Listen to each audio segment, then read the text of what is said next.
Hello everyone, welcome back to the Flying Sandal channel. Today is Christmas Day. Merry Christmas to all of you who celebrate, and happy holidays to those that celebrate other special occasions. I am just very thankful for the great year that we've had, for my family, for my friends, and I'm really looking forward to next year. Well, as you can see, I'm in my new location, my new hobby hole, as I call it down here at home. My wife finally motivated me enough to clean up my place and make this the place where I record the videos. So this will be the place where you can see me moving forward. I will, from occasion, still borrow my wife's space. Who knows, right? But look, we're getting back to the Anaconda build. Today we're going to be talking about the GPS sensor. And basically, we're going to connect it, of course, set up the few parameters and we need to get it to work. But we're also going to be talking about the fact that this is a Here 3 GPS sensor. There's no safety button. So we're going to talk about a separate safety button that we can install and what we will gain if we do that, and what are these other little wires that come with it. And we're also going to be talking about, well, I've had this GPS for a little while, so we're going to make sure that it's working in top condition. We're going to upgrade the firmware, and we're going to do all that right here. So stick around.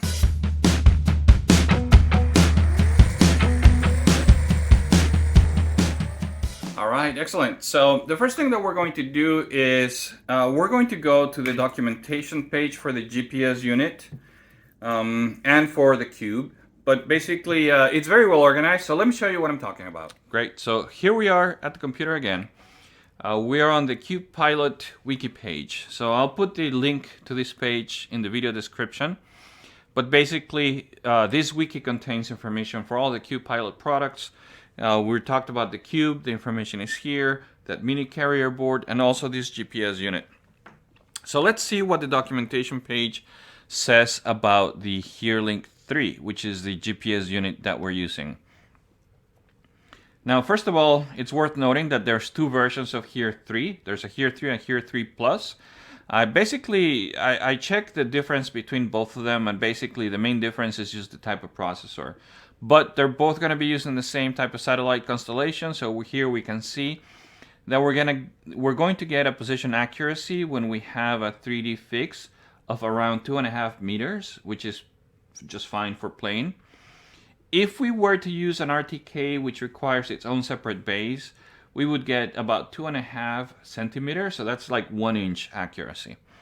Okay, so they both use the same IMU sensors, and except for the Here 3 Plus has another one, and it has a different processor, but they both use basically the same protocol, the same information, and the Here 3 is going to work just fine.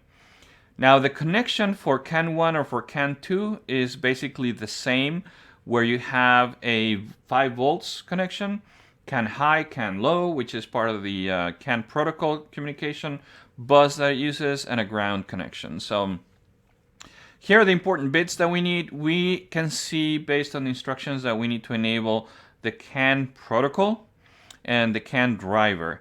So the CAN protocol, and by the way, this can be a little bit confusing, but the first thing that we're going to do is we're going to enable CAN D1 protocol.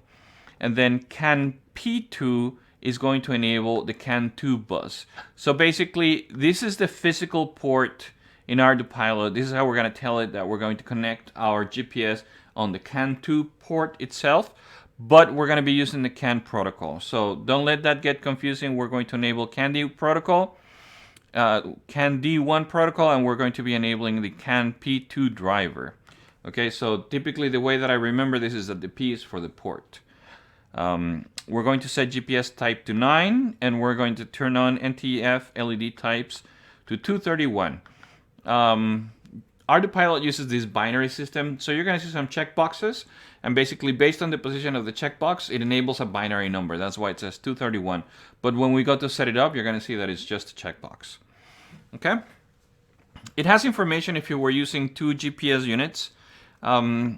We're not going to get into the details, but basically when you have 2 GPS units far enough apart on the vehicle and you're using precise enough GPS, you're able to then tell which way the vehicle is facing based on the 2 different GPS connections, as opposed to using a compass, which sometimes can be a little bit more complicated.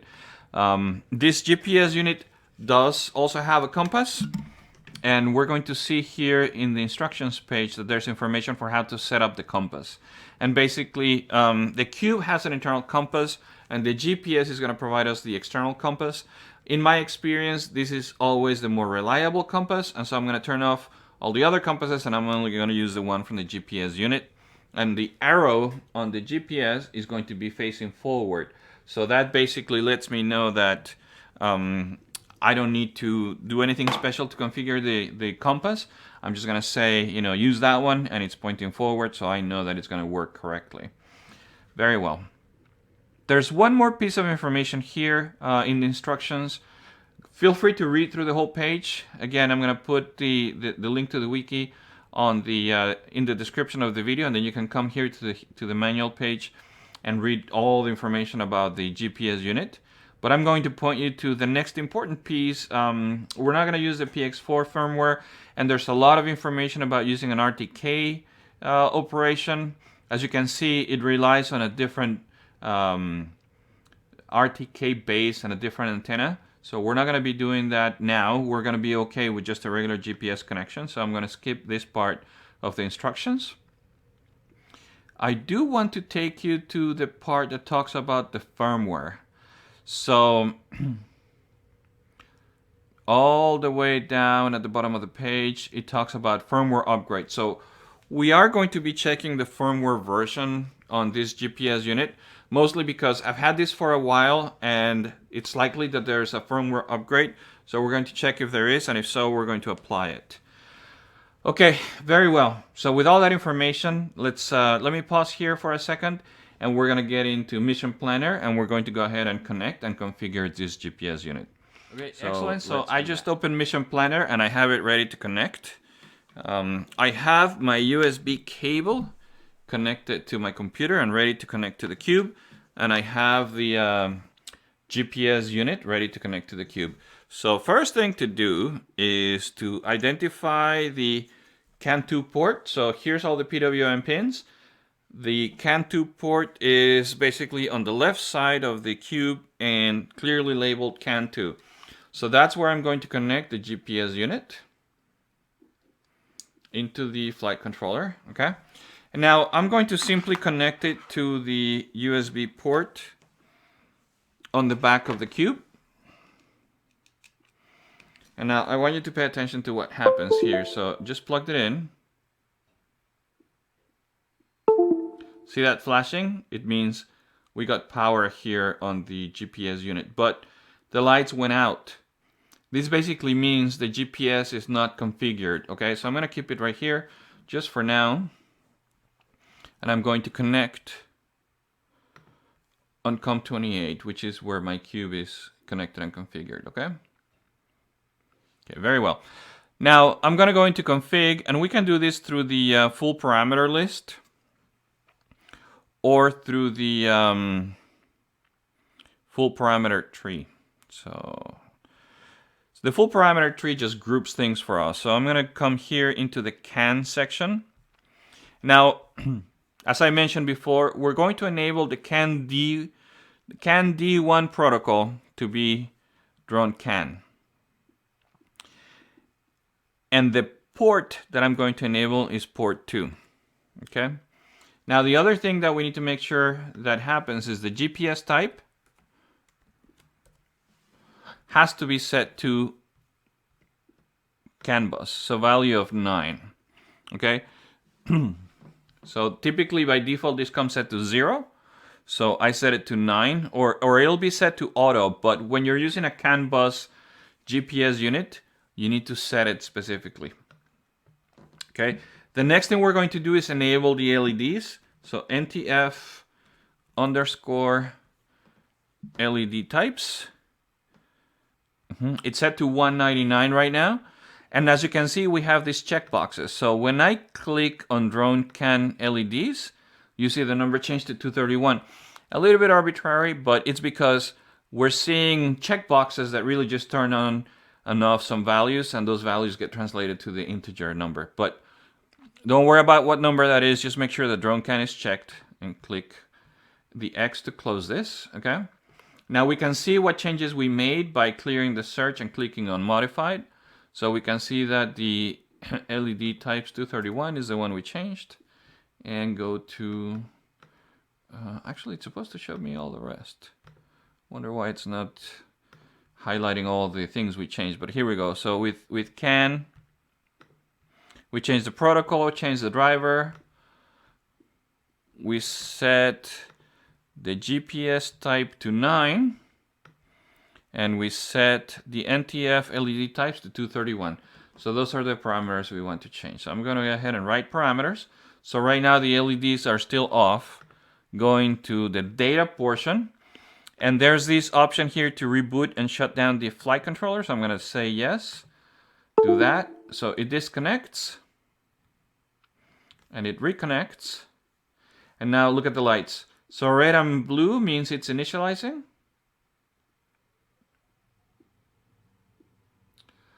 We're going to give it a minute. I'm going to set it down here and keep it steady. There we go.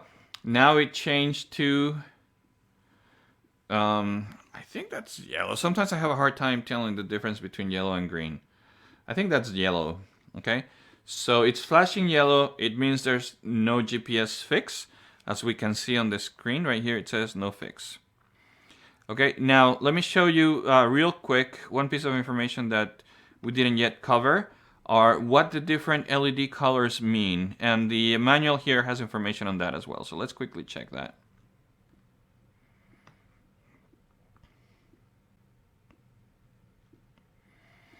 Okay, I remember seeing that. Here we go. LED definition, LED definition. So flashing red and blue is when it was initializing. Then flashing blue means disarmed and no GPS lock.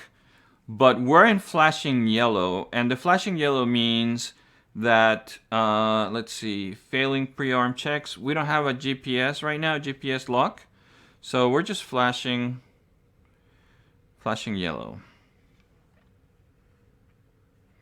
And if we were to try to arm, we're going to see that it's going to tell us that there's no GPS. So here in the messages, we can see GPS has no fix. Right, so we couldn't arm if we needed to. Anyway, we are going to be looking for flashing green, which basically is going to be disarmed but ready to arm. So right now, we are yellow. We're inside the building. I'm not getting GPS lock, so that's basically what that is.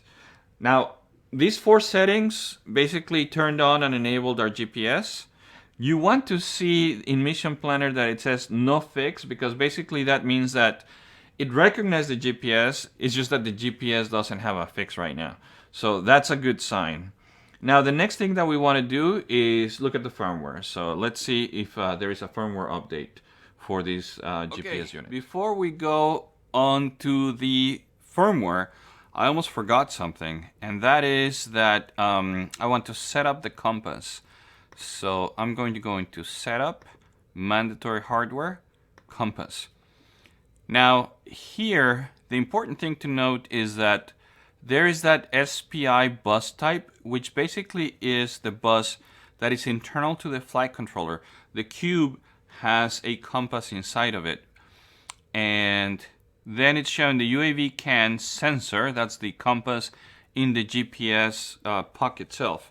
So that's the one I want to use. I'm going to move that one up, and I'm going to say that I only want to use compass 1. So that's the compass on the GPS sensor, and it's the only one that I'm going to enable. And so I'm not yet trying to calibrate the compass. I'm just configuring it. So then we need to reboot. Say reboot OK. It's going to restart and reconnecting. Here we go. So we're connected again, and basically now compass 1 is the first one in the list, priority number 1, and that's the only one that we're using. Okay, now we can go on to the firmware update.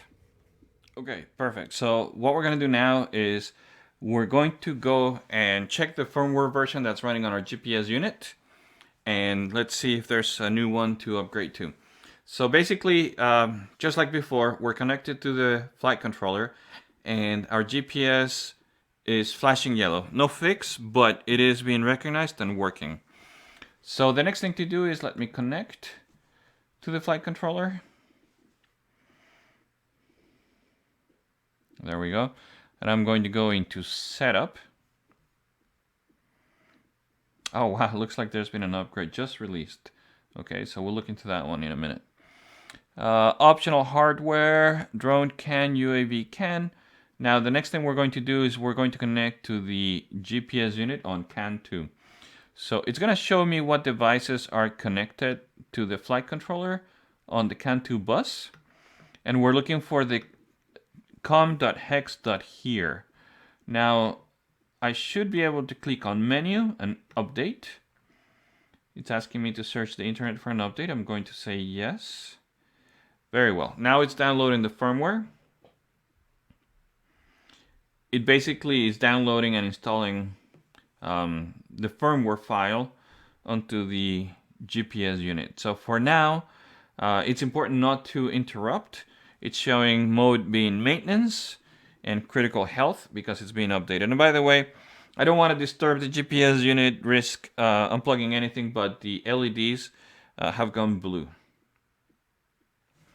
I think I can show it just like this. There they are. Just blue LEDs. So it's in maintenance mode. So I'm just going to wait for it, let it download. I'm going to pause real quick and we're going to right back as soon as it's complete. Very well. So this got very interesting very quickly as I was trying to upgrade the firmware on the GPS unit. I'll tell you what happened. So as you know, I've been talking about using the carrier board mini, and it only exposes the CAN 2 port, not the CAN 1. Okay, so here I am on the drone can / UAV can page in Mission Planner, and I hit the menu button and update when I was connected to the Cube Orange. So it started to go into the update process, but basically put the GPS into a maintenance mode, and the LED lights were flashing blue. Long story short, it would never complete the firmware update, and I got stuck and I couldn't get it out of that maintenance mode. It was showing me software version 0.0, so it never upgraded, never finished.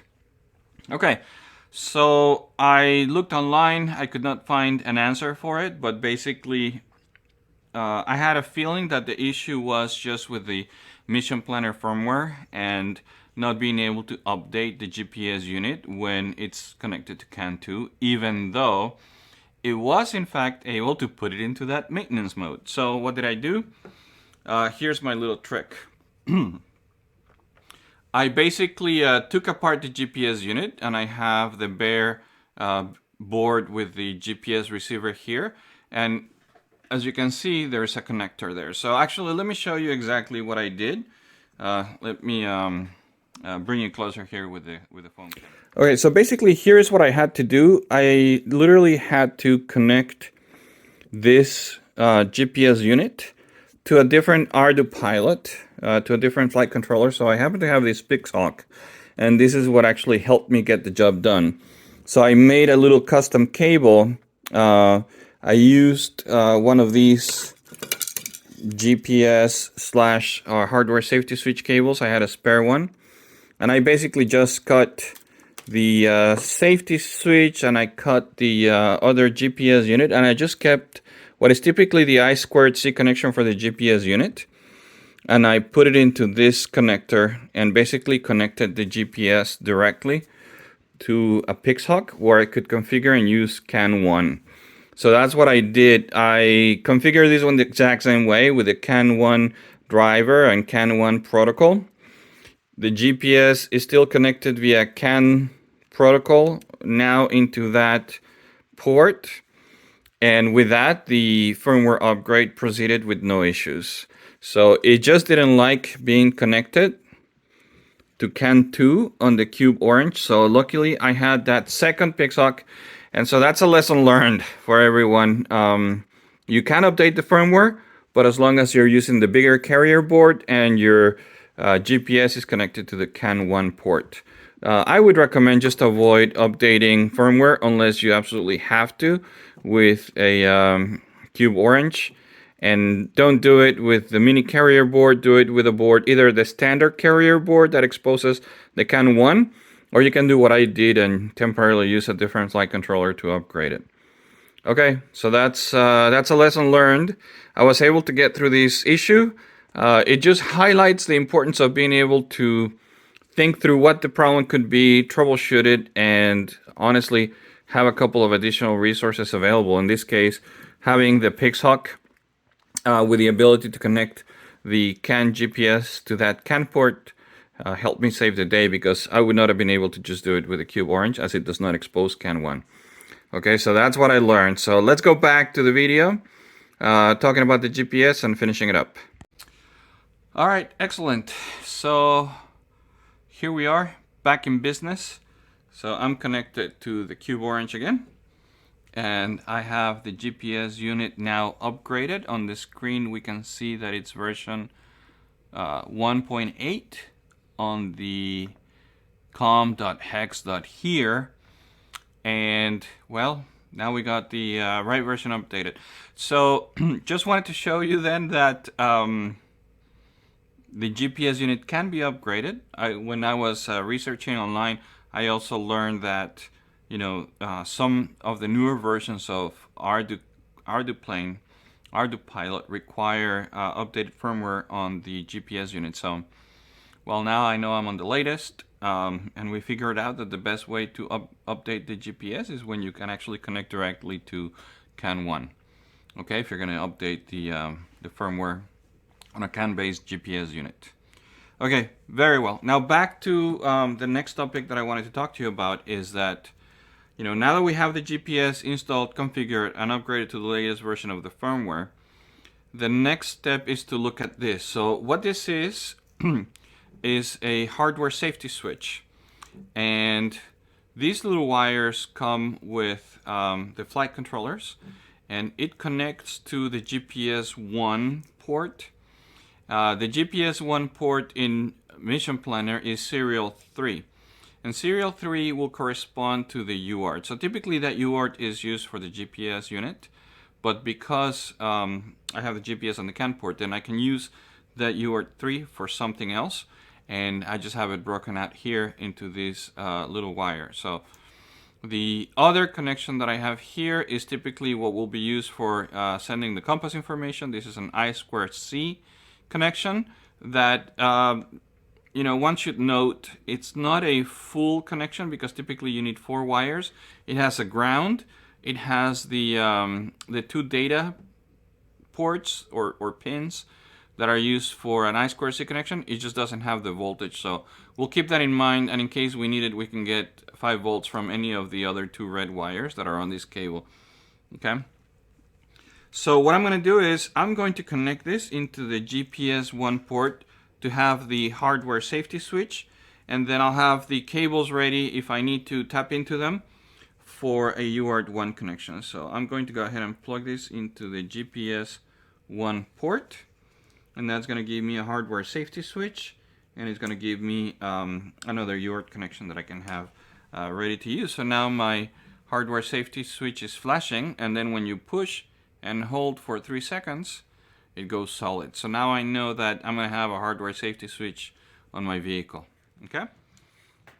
All right, so that's going to do it for the GPS installation or connection to the Cube, the configuration, and even the firmware upgrade with the lessons learned about how to upgrade and how to connect and how to update the firmware on a CAN bus GPS unit.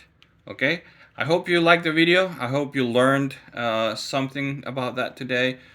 I am probably going to create a breakout video just for the issue I found with not being able to update the GPS unit when connected to CAN 2. But now you know as well. And so that's just something to watch out for if you are going to be using that mini carrier board. Otherwise, you should never even have run into that issue. It's only because I was trying to save space and money with the carrier mini compared to the full-size standard carrier board. So there we go. I hope you like this video. I hope you're learning something. And if you are so inclined, please give me a like. Please subscribe. Many of the people who watch the channel or watch these videos are not subscribed. So if you haven't subscribed, please consider doing it. It helps me a lot. It helps me get more views in my channel. It helps the YouTube algorithm recommend my videos more. And as I get more people watching my videos, I get more people interested in them, I will be making more.